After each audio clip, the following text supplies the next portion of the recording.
Good morning बच्चों, online class में आपका स्वागत है। आज बच्चों हम चैप्टर 4 का टिक टिक टिक चैप्टर का नेक्स्ट पार्ट पढ़ेंगे।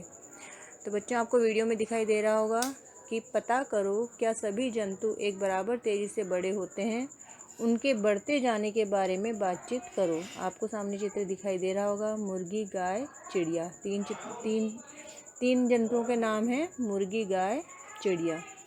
एक नन्हे जंतु और बड़े हुए जंतु का चित्र बनाओ। यहाँ पर चित्र खिंचवाने के लिए तैयार दादाजी के चित्र हैं। तुम्हें कौन सबसे ज़्यादा बूढ़ा दिखता है? तो आपके सामने चित्र दिखाई दे रहे हैं अप्पू हाथी के, चूचू चूहे के और रानी के। अप्पू हाथी है जो उनका वो कितने वर्ष के हैं दादाजी? 95 वर्ष के हैं। चूचू चूहे के जो दादाजी हैं वो 2 वर्ष के हैं और रानी के दादाजी हैं 70 वर्षीय। तो आपके सामने क्वेश्चन है, 3 क्वेश्चन दिखाई दे रहे हैं कि अप्पू के दादाजी रानी के दादाजी से कितने बड़े हैं। तो अप्पू हाथी के दादाजी 95 साल के हैं। आपको सामने वीडियो में दिखाई दे रहा होगा बच्चों कि अप्पू हाथी के दादाजी कितने साल के हैं? 95 साल के हैं। और रानी के दादाजी हैं 70 साल के। तो उनकी उम्र में अंतर कितना हो गया? हम 95 में से -70 कर देंगे तो हमारा इसका आंसर आएगा 25 वर्ष। ठीक है ना बच्चों? तो अप्पू के दादा रानी के दादाजी से 25 वर्ष बड़े हैं।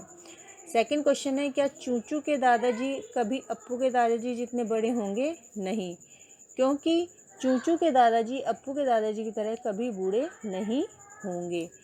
तीसरा प्रश्न है बच्चों, चूचू चूहे के दादाजी रानी के दादाजी से कितने छोटे हैं? तो चूचू का दादा 2 साल का है और रानी का दादा 70 साल का है। तो उनकी आयु में अंतर कितना है? 70 - 2 यानी 68 वर्ष का अंतर है। तो चूचू के दादा रानी के दादा से 68 साल छोटे हैं। तो ये तीनों प्रश्न समझ में आ गए आपको बच्चों? तो आगे देखिए, छुट्टियों में मौज मस्ती। आतिफ की छुट्टियां शुरू हो गई हैं, वह बहुत खुश है। उसने छुट्टियों के लिए कुछ मज़ेदार योजनाएं बनाई जिन्हें वह अपनी चचेरी बहन शबाना को बताना चाहता है, इसलिए उसने शबाना को एक पत्र लिखा। सामने एक आपके पत्र दिखाई दे रहा है, अजमेर में पत्र लिखा है, तारीख है 1/5/6। प्यारी शबाना आपा, आदाब। आप कैसी हैं? मैं यहाँ ठीक हूँ आपा। आज से मेरी छुट्टियाँ शुरू हो गई हैं। स्कूल अब 30/6 को खुलेंगे। मैं 5/5/6 को रानी के घर जा रहा हूँ। मैं 20/5/6 को वापस आऊँगा। आपके स्कूल कब बंद होंगे? आप यहाँ क्यों नहीं आ जाती? हम मिलकर खूब मौज करेंगे। खुदा हाफिज़ आतिफ। तो शबाना को, जो नागपुर में रहती है, यह पत्र 6/5/6 को मिला। उसने आतिफ को जवाब भेजा। नागपुर से खत लिखा है, 7/5/6 को लिखा है। प्यारे आतिफ, सलाम। मैं यहाँ ठीक हूँ। मुझे कल तुम्हारा पत्र मिला। छुट्टियाँ मुबारक। मेरा स्कूल 1 जून 2006 को बंद होगा और 10 अगस्त को खुलेगा। मैं स्कूल ट्रिप पर गोवा जा रही हूँ और 7/6/6 को वापस आऊँगी। उसके बाद मैं अजमेर आने की कोशिश करूँगी। अलविदा शबाना। आतिफ ने अपना पत्र 1/5/6 को लिखा। क्या तुम पत्र की तारीख पढ़ना जानते हो? 1/5/6 का मतलब क्या हुआ? 1 मई 2006, यानी 1 तारीख है, 5वां महीना हो गया मई का, और सन कौन सा है? 2006। तो बच्चों आपको सामने तारीख दिखाई दे रही है 1/5/6। तो इसका भी मैंने आपको समझा है कि 1 मई 2006, यानी 1 तो तारीख है, ये हो गई हमारी दिनांक, 5 है जो बीच में है वो हमारा हो गया महीना, और 6 हो गया हमारा सन। तो सन कौन सा है? 2006 वाला सन है, और 5वां महीना है मई का, और तारीख है हमारी 1। हाँ बच्चों, अब आगे देखिए। अब नीचे लिखी तिथियां बताओ। अब आपके सामने एक तारीख दी हुई है 5/5/6, तो हम इसको कैसे लिखेंगे? 5 मई 2006, क्योंकि 5 तारीख है और 5वां महीना होता है हमारा मई का, और सन है 2006। अब आगे है 20/5/6, यानी तारीख है हमारी 20, वही 5वां महीना है वो है मई का, और सन है हमारा 2006, तो इसको हम लिखेंगे 20 मई 2006। तीसरा है हमारा 7।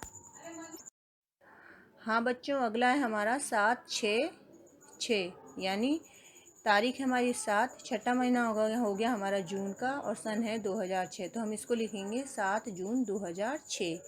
अगला है बच्चों 1-1-7, यानी एक तो तारीख है, एक जो पहला महीना हो गया हमारा जनवरी का और सन हमारा आ गया 2007, तो हम इसको लिखेंगे 1 जनवरी 2007। ठीक है ना बच्चों, हम इसको इस तरह लिखेंगे। आगे है नीचे लिखी तिथियों को अंकों में लिखिए। अब 1 जून 2006 को हम कैसे लिखेंगे अंकों में? एक तो तारीख है ही हमारी, जून का महीना हो गया हमारा छठा महीना, तो बीच में आ जाएगा 6 और सन हो गया हमारा 2006, वो हम ऐसे कैसे लिख देंगे। अगला है 30 मई 2006, इसको हम अंकों में कैसे लिखेंगे? दिनांक हो गई हमारी 30, मई का हो गया हमारा महीना 5वां और सन हो गया हमारा 2006, तो हम इसको अंकों में ऐसे लिखेंगे 30-5-2006। अगला है हमारा 10 अगस्त 2007, तो दिनांक तो हमारी हो गई 10, अगस्त का महीना होता है बच्चों 8वां और सन हो गया हमारा 2007, तो हम इसको लिखेंगे 10-8-2007। आया बच्चों आपको इतना समझ में? हाँ बच्चों, अब अगला प्रश्न देखिए कि पत्र को अजमेर से नागपुर पहुंचने में कितना समय लगा। तो आतिफ ने 1-5-6 यानी 1 मई 2006 को पत्र लिखा। शबाना को 6-5-6 यानी 6 मई 2006 को पत्र मिला। तो पत्र को नागपुर पहुंचने में लगने वाला समय हो गया 6-1 यानी 5 दिन। यानी कितना समय लगा? 5 दिन। इसलिए पत्र को नागपुर पहुंचने में 5 दिन लगे। अगला प्रश्न है आतिफ अपनी नानी के घर कितने दिन रहेगा। तो आतिफ अपनी नानी की जगह पर 5-5-6 यानी 5 मई 2006 को पहुंचेगा और 20-5-6 को वापस आ जाएगा, यानी 20 मई 2006 को वापस आ जाएगा। इसलिए आतिफ कुल कितने दिन अपनी नानी के यहाँ बिताएगा? 20-5 यानी 20 में से हम 5 माइनस करेंगे, यानी वो अपनी नानी के घर रहेगा 15 दिन। तो इसका आंसर आएगा 15 दिन। अब नीचे लिखी तालिका को पूरा करो। तो नीचे लिखी तालिका में बच्चों की शबाना की छुट्टियां और आतिफ की छुट्टियां आपको बतानी है, तारीख लिखनी है कि किस तारीख से कितनी तारीख तक और दिनों की संख्या है। तो शबाना की छुट्टियां हैं 1 जून 2006 से 9 अगस्त 2006 और आतिफ की छुट्टियां हैं 1-5-2006 से 29-6-6। तो शबाना की छुट्टियां हो गई 70 दिन की और आतिफ की छुट्टियां हो गई 60 दिनों की। तो किसकी छुट्टियां ज़्यादा हुई? शबाना की या आतिफ की? तो आपको दिख ही रहा होगा कि शबाना की छुट्टियां ज़्यादा हुई, क्योंकि हम 70 में से 60 माइनस करेंगे तो 10 दिन उसके ज़्यादा हो गए शबाना के।